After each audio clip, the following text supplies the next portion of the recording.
नमस्कार.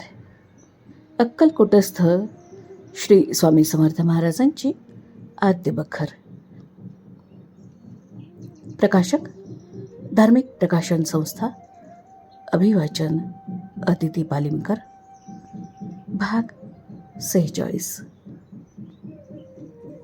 श्री स्वामी समर्थ. जय जय स्वामी समर्थ. श्री स्वामी समर्थ. सुंदराबाईस काढून टाकतात अशी चिन्ह महाराज दाखवू लागले. एके दिवशी राजवाड्यात महाराजांची स्वारी असताना ते राणीसाहेबांना म्हणाले, आज पावे तो सुंदराबाईंना आपण सांभाळलं, आता तू सांभाळ बरं. राणीसाहेब म्हणाल्या, बरं आम्ही सांभाळतो. श्री स्वामी समर्थ ज्यांना काढणार त्यास राणीसाहेब सांभाळण्याचं सामर्थ्य कुठून होईल. महाराजांच्या बोलण्याचा रोख समजून न घेता राणीसाहेबांनी काहीतरी उत्तर दिलं. असो. महाराजांचं नाव सांगून हरभरे वगैरे धान्य मनोमगणती गोळा करून बाई आपल्या घरात साठवून ठेवत असे, असं पूर्वी सांगितलंच आहे. बाईस काढून टाकण्याच्या अगोदर 3-4 महिने महाराजांनी एक चमत्कारिक खेळ सुरू केला. तो असा की एक टोपली आणून ती हरभऱ्यांनी भरून त्यात कुलूप किल्ली करून ठेवत आणि कोणी दर्शनास आलं म्हणजे टोपलीत काय आहे पहा असं सांगत. तो गृहस्थ टोपलीत पाहून उत्तर देत असे की टोपलीत हरभरे आहेत. महाराज रागावून त्याला म्हणत, भोसडीच्या, त्याच्यात काय आहे ते पहा. हरभरे उकरून पाहावेत, तो त्यात कुलूप किल्ली सापडे. ते पाहून महाराज हास्य करत. या खेळाचा पुढे असा अनुभव आला की बाईस काढल्यावर धान्य वगैरे ठेवलेली सर्व घरे जप्त होऊन त्यास सरकारी कुलपे लागली. फळफळावळ आली म्हणजे बाई महाराजास म्हणत, अगं खाऊन घे, पुढे खाण्यास मिळणार नाही बरं.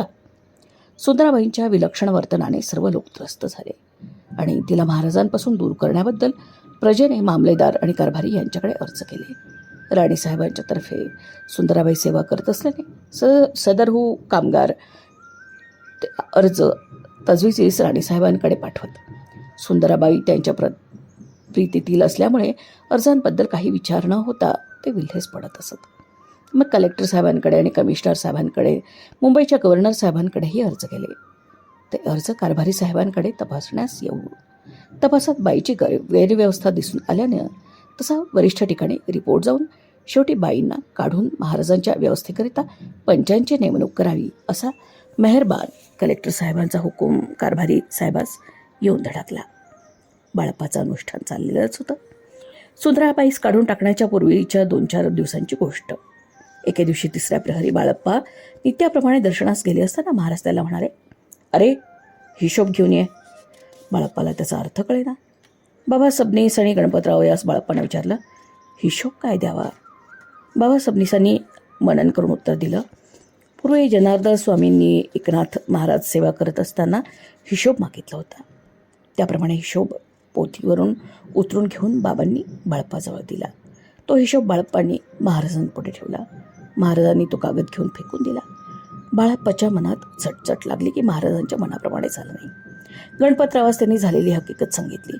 अनुष्ठानास बसण्याच्या वेळी बाळप्पास महाराजांनी हिशोब असू दे म्हणून आज्ञा केली होती. याचं स्मरण गणपतरावास होऊन तुमचा जप किती झाला त्याचं टिपण महाराजांपुढे ठेवावं असं त्यांनी सांगितलं. त्याप्रमाणे केल्यावर महाराजांनी सुप्रसन्न मुद्रेने तो हिशोब आपल्याजवळ ठेवून घेतला. बाळप्पाच्या तपाचा हिशोब महाराजांनी घेतला. त्याच्यापूर्वी 2 दिवस एक सोलापूरचा गरीब लिंगायत वाणी महाराजांच्या दर्शनाला आला होता. तो स्वयंपाक करून पोट भरत असे. त्याला महाराजांनी सांगितलं की बाळप्पा अनुष्ठान करतात, तिथे भटास जाऊन जीव घाल. त्याने बाळप्पाकडे येऊन महाराजांची आज्ञा त्यास निवेदन केली. त्या वाण्याचं नाव कल्याणप्पा होतं. त्याच्याजवळ पैसे नव्हते तेव्हा गळ्यातील लिंग ठेवण्याच्या चांदीचा चौक गहाण ठेवून त्याने 10-15 रुपये काढले आणि ब्राह्मण भोजन करवले. त्यावरून भक्त काजाकडे दयार्णव स्वामींचं किती लक्ष असे हे ध्यानात येईल. तसेच अनुष्ठान चालले असताना एके दिवशी महाराज रात्री बाळप्पाच्या मारुतीच्या देवळात जेव्हा निजले होते त्या रात्री त्यांच्या उरावर कोणी बसलं आहे असा भास होऊन ते घाबरून उठले. देवळानजीक चिंचेच्या झाडावर भूत आहे असं त्यांच्या ऐकण्यात होतं. त्याचीच बाधा आपणास झाली की काय अशी चिंता करत आहोत. तोच सर्वज्ञ श्री स्वामी समर्थ अरुणोदयापूर्वीच देशमुखांच्या वाड्यातून निघून नेमके मारुतीच्या देवळात आले आणि बाळप्पाचं आसन घेऊन 4ही बाजूनी फिरून दिग्बंधन करून परत गेले. पुढे बाळप्पास भिण्याचा प्रसंग कधीही आला नाही. सेवक जणांचे भय निवारणार्थ महाराज असे उडी घालून जात याचे हे एक उदाहरण आहे. असो, बाईस दूर करण्याचा दिवस नजीक आला. त्याच्या आदल्या दिवशी हैदराबादेकडील एक जहागीरदार महाराजांच्या दर्शनास आले होते. ते सन्निध असता बाळप्पा नित्याप्रमाणे तिसऱ्या प्रहरी महाराजांच्या दर्शनास आले. माधवराव त्रिघोरे यांच्या घरी महाराज होते. अनुष्ठानात असल्याने बाळप्पाची दाढी वाढली होती. त्यामुळे बाळप्पा तोंड लपवून दर्शन घेत असे. महाराज जहागीरदारास म्हणाले, याचं तोंड पहा. त्याने आज्ञेप्रमाणे केलं. सुंदराबाईस कौतुक वाटून बाळप्पाची थट्टा करण्याच्या हेतून ती जहागीरदारास म्हणाली, याचे तोंड नीट पहा. हे ऐकून महाराज हसू लागले.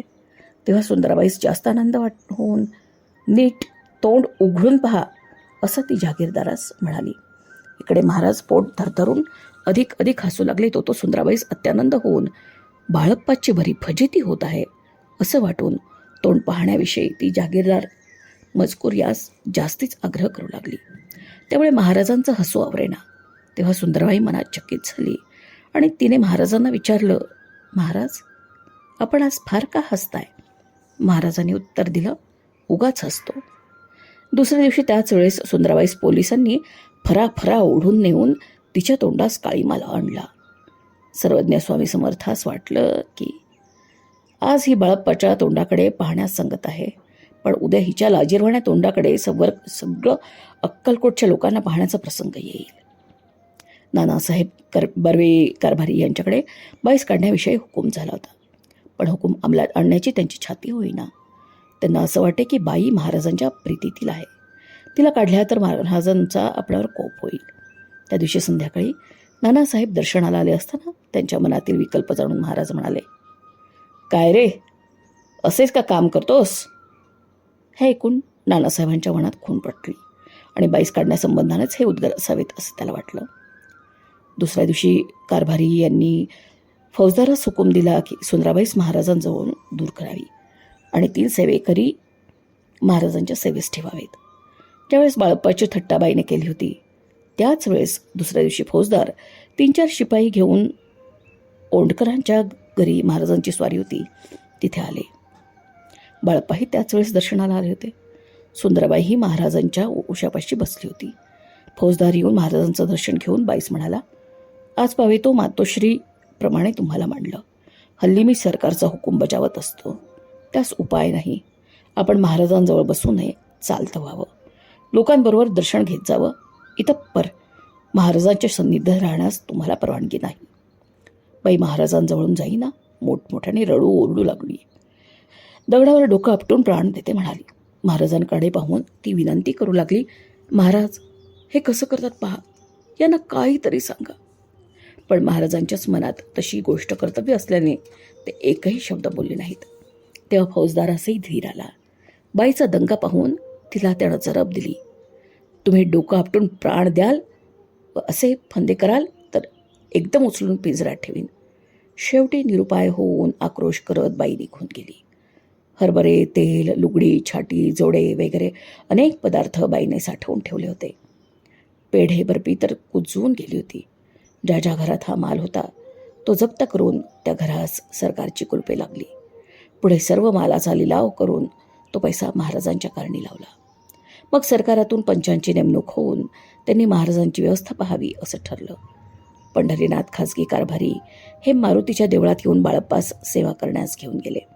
तसेच गणपतराव व जगन्नाथ सेवेकरी यास महाराजांच्या सन्निध सेवेकरिता ठेवले. तुम्हास पगार मिळेल असे पंचांकडून त्यांना सांगण्यात आले. पण पगार घेण्याचं तिघांनीही नाकारलं. केवळ सद्गुरू प्रित्यर्थच तिघेही जण सेवा करू लागले. दुसऱ्या दिवशी बाळ चोळप्पा हा पुरातन सेवेकरी समजून कारभाऱ्यांनी त्यास महाराजांच्या सेवेकरता ठेवून घेतले. मात्र उत्पन्न पंचांकडे जाऊ लागले. त्याचवर चोळप्पाचा हक्क नव्हता. याप्रमाणे सुंदराबाई आणि राणीसाहेब यांच्या कारकिर्दीचा सुमारे 2 वर्षांनी शेवट झाला. श्री स्वामी समर्थ. जय जय स्वामी समर्थ. श्री गुरु स्वामी समर्थ. जय जय स्वामी समर्थ. भाग 46 समाप्त. क्रमशः. धन्यवाद.